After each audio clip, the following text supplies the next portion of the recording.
할렐루야. 오늘도 선포되는 말씀을 통해서 주님께서 우리에게 주시는 은혜가 있을 줄로 믿습니다. 강림절 두 번째 주일입니다. 여러분 앞에 보시면 이 설교단 강대산 앞에 네 개의 촛대가 세워져 있고 이제 두 개의 촛불이 켜져 있습니다. 그런데 이 초에는 색깔마다 그 의미가 담겨 있습니다.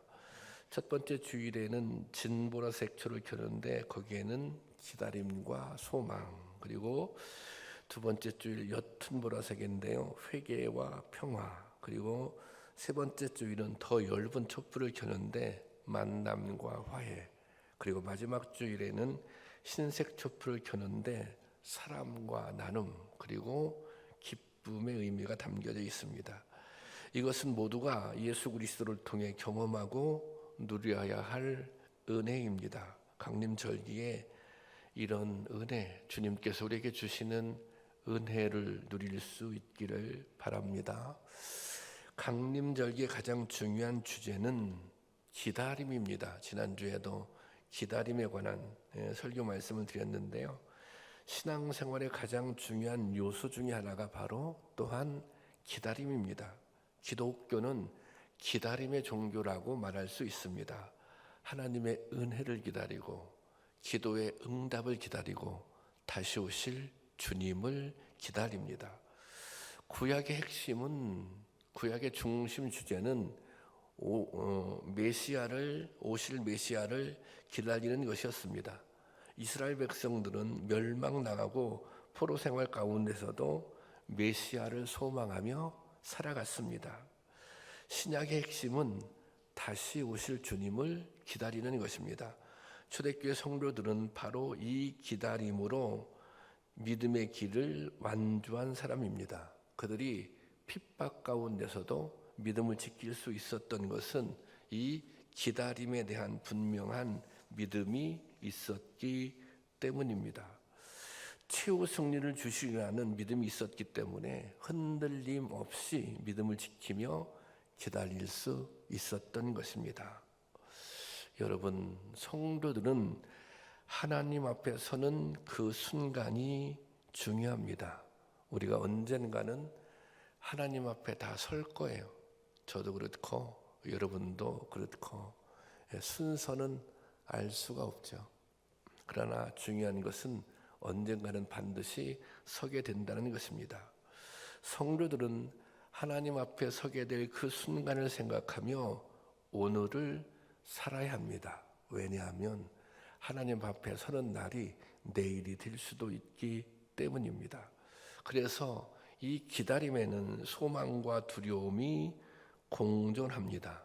이 기다림이 소망이 될 수도 있고, 이 기다림은 우리에게 두려움으로 다가올 수도 있는 것입니다. 기다림의 절기인 이 강림절기에 기다림의 신앙을 생각하며 은혜를 나누고자 합니다. 성경에 나오는 위대한 신앙의 인물에게는 마치 공식과도 같은 일정한 공통점이 있습니다. 이들은 모두 하나님과의 관계를 삶의 중심에 두고 살았다는 것입니다. 하나님과의 관계를 삶의 중심에 두고 살았다. 이것을 다른 말로 표현한다면 인생에 있어서 첫 번째 우선순위를 하나님과의 관계에 두었다라고 하는 것입니다. 그리고 어떤 상황을 만나든지 하나님의 간섭과 도우심을 간구하며 응답하실 때까지 기다렸다는 것입니다. 하나님의 간섭과 도우심을 간구하며 응답할 때까지 기다렸다는 것입니다. 이들의 성공의 비결은 기다릴 줄 아는 데 있었습니다. 성경 속에 기록된 믿음의 우인들은 모두 이 기다림에 성공한 사람들입니다. 기다림이라고 하는 것은 신앙생활의 성패를 좌우하는 요소입니다. 여러분, 우리도 마찬가지입니다. 우리가 잘 기다려야 신앙생활에 성공할 수 있는 것입니다. 오늘 우리가 읽은 본문 말씀은 본문에 하나님의 도우심을 간절히 기다렸던 다윗의 고백이 기록되어 있습니다. 1절 말씀인데요. 자, 제가 보겠습니다. 그냥 내가 여호와를 기다리고 기다렸더니 귀를 기울이사 나의 부르짖음을 들으셨도다. 여기 보세요. 기다리고 기다렸더니, 이것은 기다림을 강조하고 있는 표현이거든요. 기다리고 한 번 더 기다린 것이 아니라 기다리고 또 기다리고 또 기다리고, 부르짖음을 들어주실 때까지 기다렸던 것입니다. 다윗은 평생 수많은 위기와 절망의 순간을 만났습니다. 다윗이 자신이 경험한 그 고난의 순간들을 이렇게 표현하고 있어요. 기가 막힐 웅덩이와 수렁, 그렇게 표현하고 있어요. 오늘 본문 2절인데 한번 이건 다 같이 봉독해 보겠습니다. 시작. 나를 기가 막힐 웅덩이와 수렁에서 끌어올리시고 내 발을 반석 위에 두사 내 걸음을 견고하게 하셨도다. 여기 보세요. 기가 막힐 웅덩이와 수렁에서 끌어올려 주셨다는 것입니다.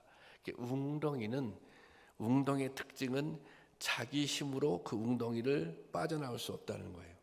웅덩이에 빠져서 자기 스스로 그 탈출할 수 없다는 거예요. 그것이 웅덩이가 가지고 있는 특징입니다.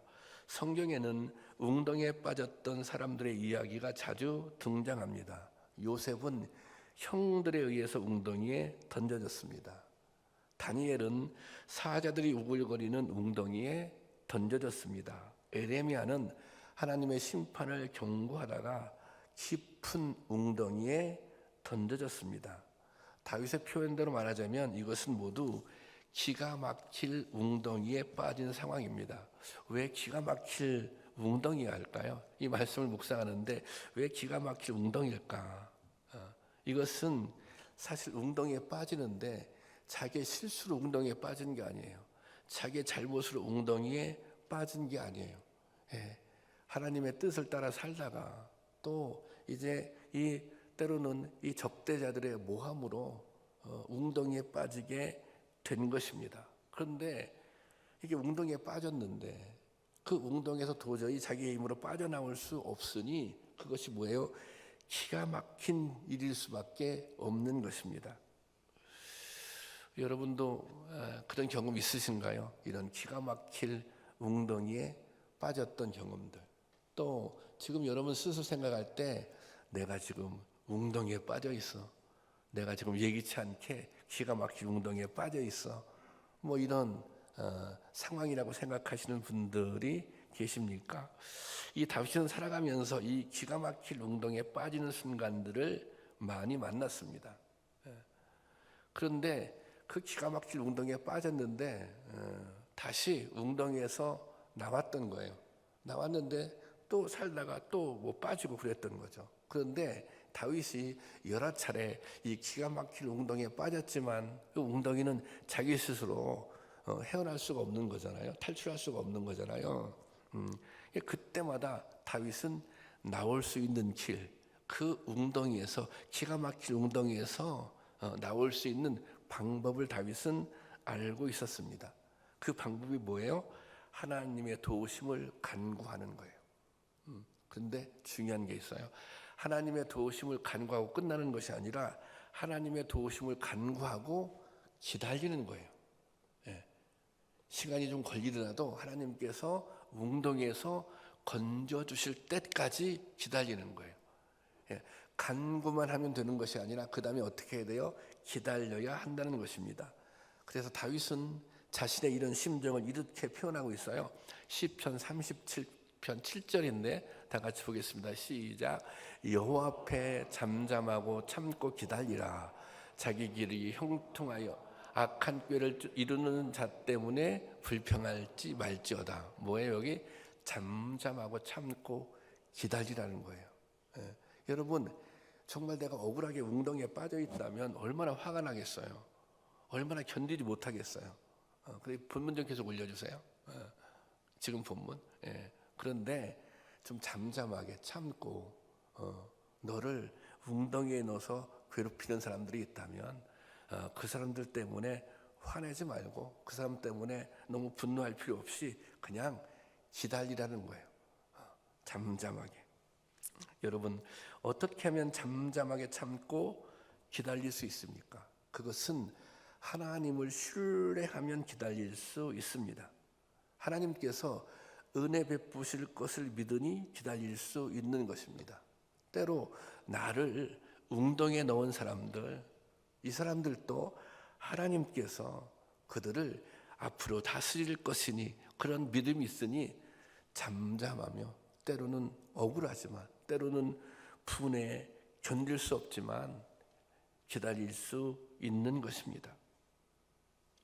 여러분, 하나님을 신뢰해야 기다릴 수 있습니다. 하나님이 은혜를 주시는 분이다. 하나님이 응답을 주시는 분이다. 하나님이 구원해 주시는 분이다. 이런 믿음이 있어야 기다릴 수 있습니다.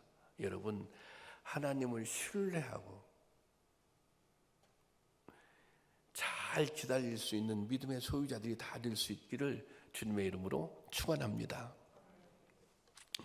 우리가 기약이 없다 그런 말이 있죠. 기약이 없다라고 하는 것은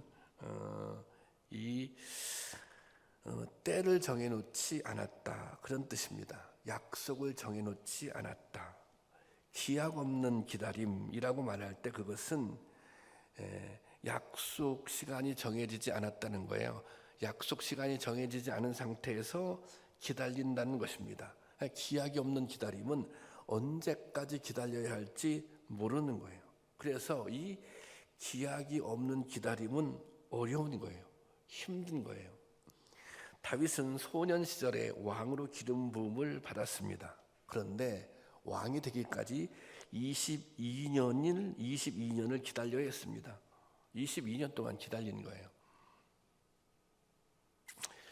주님은 부활 승천하시면서 다시 오시겠다고 약속하셨어요. 주님이 부활 승천하시면서 내가 곧 올 거야. 내가 속히 올 거야. 그렇게 약속하셨거든요. 요한계시록 2장 7절 말씀인데 같이 볼까요? 시작. 보아라, 내가 곧 오겠다 하신 주님의 말씀을 기억하라. 이 책에 기록된 예언의 말씀을 지키는 사람들은 복이 있습니다. 이 초대교회 성도들은 예수님이 곧 오시겠다고 말씀하셨으니, 주님이 말씀하셨으니 그 약속을 믿고 기다렸어요. 지금 초대교회 성도들은 핍박을 많이 당했거든요. 핍박을 당하면서도, 고난을 당하면서도 주님이 오시면 이 모든 문제가 다 해결되니까, 또 주님이 곧 오신다고 약속하셨으니까 그 약속을 믿고 기다렸던 것입니다. 그런데 그 약속하셨던 주님이 안 오시는 거예요. 속히 오시겠다고 약속하신 주님은 지금까지도 안 오시고 계세요. 이 주님이 안 오시자 어떤 문제가 생겼어요? 이 성도들이 낙심하기 시작한 것입니다. 아니, 주님이 오시겠다고 약속했는데, 속히 오시겠다고 약속했는데, 그것이 유일한 소망처럼 여기고 살았는데 왜 주님이 안 오시지? 그러니까 낙심하게 된다는 것입니다. 기다림이 길어지면 낙심하게 되는 거예요. 그래서 우리가 기다릴 때 이 낙심이라고 하는 시험을 이겨야 하는 것입니다. 그래야 소망을 이루는 거예요. 그러자 베드로는 이렇게 낙심하는 성도를 향해 기다림이 길어지는 이유를 설명합니다. 크게 두 가지 이유를 설명하는데 한 가지만 말씀드릴게요. 한 가지가 어떤 것이냐? 베드로서 3장 9절 말씀이에요. 한번 8절 한번 9절 다 같이 볼까요? 시작. 주님의 약속은 어떤 이들은 더디다고 생각하는 것 같이 더딘 것이 아니라 오직 주께서는 너희를 대하여 오래 참으사 아무도 멸망하지 아니하고 다 회개하기에 이르기를 원하시는구나. 여러분 이해가 되시죠? 주의 약속은 어떤 이들은 더디다고 생각하는 것 같이 더딘 것이 아니라 왜 안 오시지? 왜 재림이 이렇게 늦어지지? 근데 그 이유를 오직 주께서는 너희에 대하여 오래 참으사 아무도 멸망하지 아니하고 회개하기에 이르기까지 원하신다. 그렇게 설명하고 있는 것입니다. 하나님께서 한 사람이라도 더 구원하기 위해서 심판을 미루고 계시다. 그렇게 말씀하시는 거예요. 하나님은 아무도 멸망하지 않고 다 회개하여 구원받기를 원하시는 것입니다. 여러분, 주님께서 오늘 오신다면 구원받을 사람은 구원받겠죠. 그렇지만 무수한 사람들이, 우리 주변에 무수한 사람들이 심판을 받게 될 것입니다. 하나님께서 심판을 지연하는 이유는 한 사람이라도 더 구원시키기 위해서 참고 계시다라는 것입니다. 그런데 이런 하나님의 뜻을 이해하지 못하면 낙심하게 되는 것입니다. 다시 말하자면 우리가 기다리는데, 기약 없이 기다리는데 그 기다림의 이유, 그 기다림의 뜻, 기다림의 의미를 깨닫지 못하면 낙심하게 된다는 것입니다. 다윗은 이런 하나님의 뜻을 이해했기 때문에 포기하지 않았던 것입니다. 그래서 오늘 본문 1절과 같이 다윗이 고백하고 있는 거예요. 1절 한번 다시 볼까요? 다 같이 시작. 내가 여호와를 기다리고 기다렸더니 귀를 기울이사 나의 부르짖음을 들으셨도다. 기다리고 기다렸더니, 끝까지 기다릴 수 있었던 것은 기다림의 의미를 이해했다는 거예요. 그리고 또 한 가지 응답에 대한 확신이 있었다고 하는 것입니다. 끝까지 기다렸다 그랬더니 응답을 주셨다는 것입니다. 드디어 기도를 들어주셨다는 것입니다. 주님께 간구했다면 주님의 사랑을 신뢰하고 응답을 기다려야 합니다. 주님께서는 우리가 기도할 때 반드시 응답해 주십니다. 그러면 여러분들은 제가 반드시 이런 질문할 수 있어요. 그럼 정말 반드시 응답해 주시나요?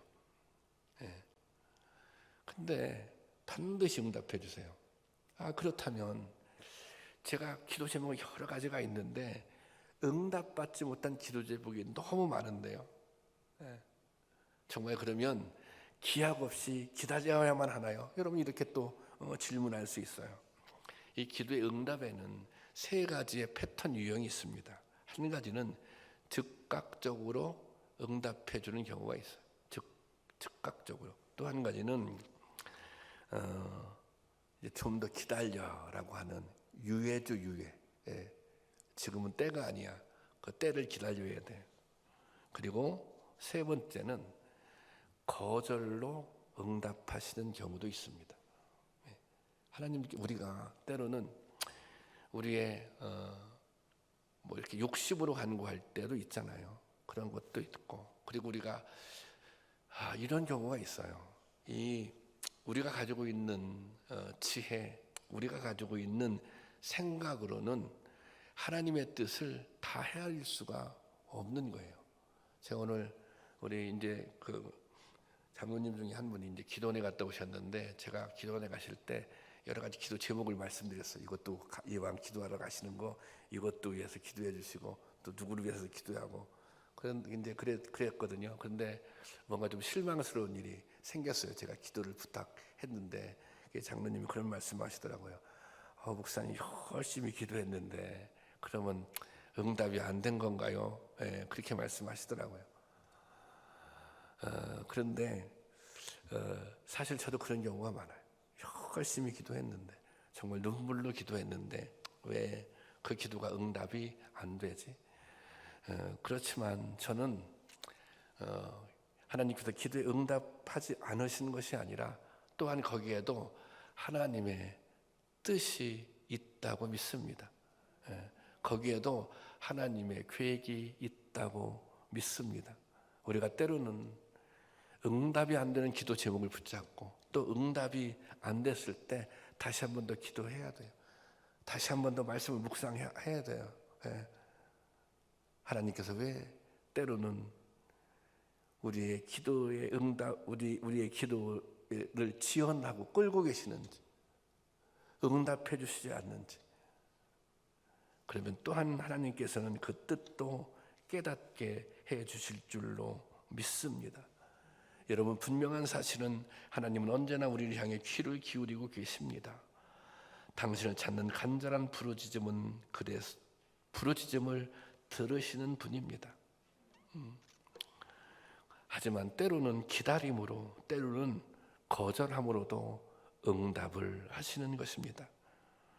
여러분, 낙심하지 않고 기다려야 구원의 때를 만날 수 있습니다. 응답이 지연되어도 낙심하면 안 됩니다. 문제 해결이 늦어져도 낙심하면 안 됩니다. 거기에도 하나님의 뜻이 있는 것입니다. 응답을 경험하고 소원을 이루려면 낙심이라고 하는 장애물을 반드시 극복해야 하는 것입니다. 그런 은혜가 있기를 주님의 이름으로 축원합니다. 이 기다림에는 준비하고 대기한다는 뜻이 담겨져 있습니다. 준비한다는 의미가 담겨져 있어요. 이 기다림에는 여러 가지 모양이 있어요. 우리가 몸에 좀 이상이 생기면 건강진단을 받잖아요. 종합건강진단 같은 거 받잖아요. 그러면 어떻게 해요? 검사 다 하고 난 다음에 기다리잖아요. 결과 나올 때까지. 내가 할 수 있는 게 없잖아요. 그러니까 소망을 가지고 기다리는 거예요. 아무 병이 발견되지 않기, 그런 소망을 가지고 기다리는 거예요. 이것은 그냥 기다리는 거예요. 내가 할 일이 없어요. 그냥 소망 가지고, 기도하는 마음을 가지고 기다리는 거예요. 그런데 또 무언가를 준비하면서 기다리는 경우도 있죠. 그냥 기다리는 것이 아니라, 제가 얼마 전에 이제 신방을 가게 됐어요. 어디 이제 장거리 신방을. 근데 급하게 가게 됐어요. 그래서 이제 뭐 아침에 막 이제 이제 밥을 먹었는데 그 설거지도 못하고, 또 그날은 저희 집사람이 청소한다고 이것저것 다 이렇게 널브러놓고 이제 그러고 이제 그 신방을 멀리 가게 됐어요. 좀 늦게 왔잖아요. 전 늦게 오면서 집사람이 저한테 그런 얘기 하더라고요. 집에 가면 다 청소도 다시 해야 되고, 설거지 같은 것도 쌓인 것도 다 다시 해야 되고, 막 그렇게 이제 그렇게 막 얘기하면서 이제 들어왔어요. 근데 집에 와봤더니 청소가 깨끗하게 싹 돼 있는 거예요. 설거지도 깨끗하게 다 싹 돼 있는 거예요. 그 누가 그렇게 해놨겠어요? 우리 집에 큰아이가 그렇게 해놨더라고. 싹. 그런 얘기를 하더라고. 엄마 늦게 들어오면 또 짜증 날까봐 자기가 그냥 다 청소를 다 해놨다고. 제가 설거지까지. 걔는 그런 걸 잘해요. 하면 안 해서 그렇지. 설거지, 청소. 자기 동생보다 훨씬 잘해요. 그러니까 얼마나 기분이 좋잖아요. 그래서 너 먹고 싶은 거 없냐, 저녁 때? 치킨을 한 마리 시켜줬어. 이게 상급이다. 이것은 뭐냐면 그냥 기다리는 것이 아니라 뭔가 준비하면서 기다리는 거예요. 재림을 기다리는 성도들은, 주님 다시 오심을 기다리는 성도들은 준비하며 기다려야 한다는 것입니다. 현재, 지금 이 순간에 해야 할 일이 있다는 것입니다. 이 사도 바울이 이런 고백을 해요. 빌립보서 3장 14절에 올려주게 제가 한번 볼게요. 표대를 향하여 그리스도 예수 안에서 하나님이 위에서 부르신 부르심의 상을 위하여 달려가노라. 이게 이제 바울의 고백이거든요. 이 바울이 표대를 향하여 달려간다는 거예요. 이 바울은 이 삶을, 신앙의 삶을 달리기에 비유했거든요. 달리기를 한다면 장거리 달리기겠죠. 장거리 달리기를 하다 보면 어떤 순간이 있어요? 포기하고 싶은 순간이 있어요. 그런 지점이 있어요. 여기서 그냥 그만둘까? 이제 그런 생각, 그런 고민이 생기는 순간이 있어요. 그런데 표대가 정확하면, 목적이 분명하면 그런 순간들을 이겨낼 수 있는 것이죠. 그런데 바울에게는 바울이 이 사역을 하면서 그런 순간들이 많이 있었을 거예요. 포기하고 싶었던 순간들, 내려놓고 싶었던 순간들. 이 고린도 지역 같은 경우에서는 막 전도하다가 너무 사람들이 심하게 방해하니까 에이 모르겠다. 너희들 이제 하나님께서 알아서 하실 거야. 그리고 그 지역을 떠나려고 했잖아요. 그렇게 내려놓고 싶었던 순간들, 포기하고 싶었던 순간들이 많았을 거예요.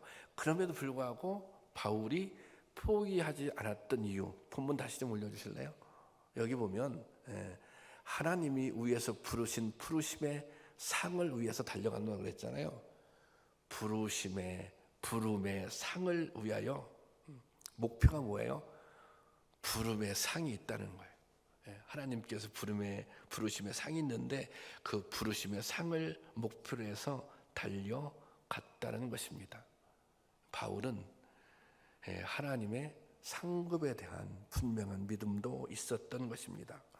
누가복음 17장에 보면 26절에서 30절에 보면 예수님께서 내가 다시 오실 텐데 다시 오실 때에 나타날 현상들, 다시 오실 때 나타날 그런 이 상태, 사람들의 상태의 모양을 말씀해 주셨어요.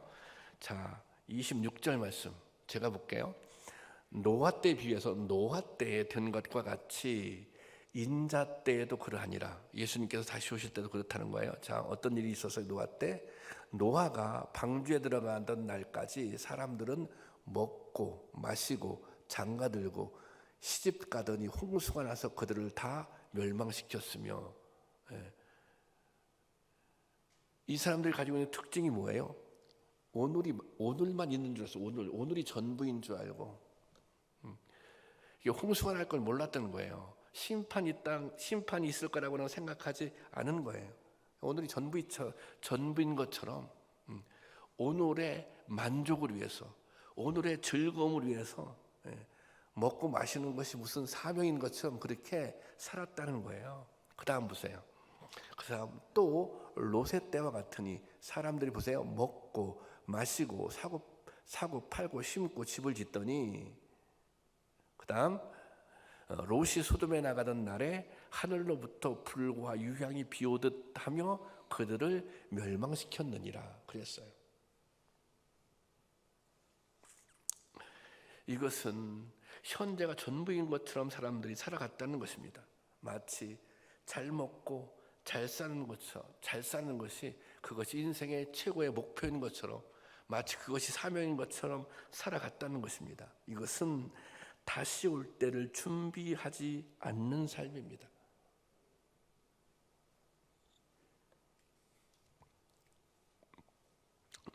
그래서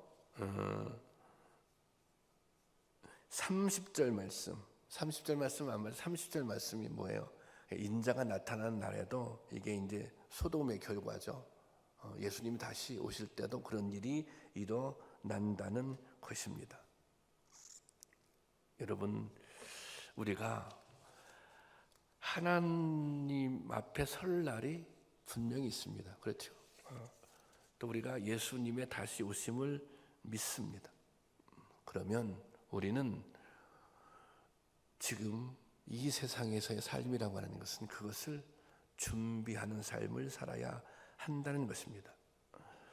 우리는 주님 오심을 기다리며 사는 사람들입니다. 그런데 막연히 기다리는 것이 아니라 준비하며 기다려야 한다는 것입니다. 그러면 어떻게 준비해야 잘 준비하는 것입니까? 준비는 오늘 최선을 다하는 것입니다. 오늘, 내일이 아니라 오늘. 왜? 내일은 어떻게 될지 모르잖아요. 내일 주님이 오실 수도 있잖아요. 내일 우리가 하나님 앞에 갈 수도 있잖아요. 우리의 인생의 삶의 미래는 모르는 거예요. 그러니까 오늘 우리에게 주어진 사명을 감당하며 기다려야 한다는 것입니다. 하나님 앞에 섰을 때 아무런 후회가 없도록 최선을 다해 주어진 사명을 감당하며 사는 것, 그것이 진정한 기다림입니다. 하나님 앞에 섰을 때 후회가 없도록 오늘 나에게 주어진 사명을 온전히 감당하는 삶, 그것이 진정한 의미의 기다림인 것입니다. 여러분, 주님 다시 오심에 대한 믿음이 있습니까? 그러면 오늘 우리는 최선을 다해 살아야 합니다. 최선을 다해 예배도 드리고, 최선을 다해 사랑도 하고, 최선을 다해 주어진 사명이 있다면 이 사명을 감당해야 하는 것입니다. 우리의 삶의 자리에서 하나님의 뜻을 이루는 사명을 감당해야 하는 것입니다. 그렇게 살 수 있기를 바랍니다. 그 길이 좁은 길일 수 있습니다. 그 문이 좁은 문일 수도 있습니다. 그 길이 외로울 수도 있습니다. 그 길이 고독할 수도 있습니다. 또 그 길을 가다가 어려움을 당할 수도 있습니다. 하지만 예수님께서 그러셨던 것처럼 묵묵히 그 길을 가다 보면 그 길 끝에서 우리 주님을 만나게 될 것입니다.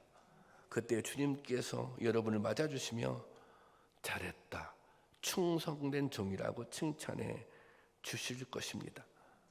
이런 믿음을 가지고 주님 오실 그날까지, 주님 만날 그날까지 변치 않고 달려갈 수 있는, 오늘 최선을 다할 수 있는, 먹고 마시고 즐기고 이것이 전부가 아니라 그 이상 우리가 이루어야 할 하나님의 뜻이 분명히 있다고 하는 사실을 기억할 수 있기를, 그래서 주님이 오시는 그날이 기쁨의 날이 될 수 있기를, 그렇게 준비할 수 있기를 주님의 이름으로 축원합니다.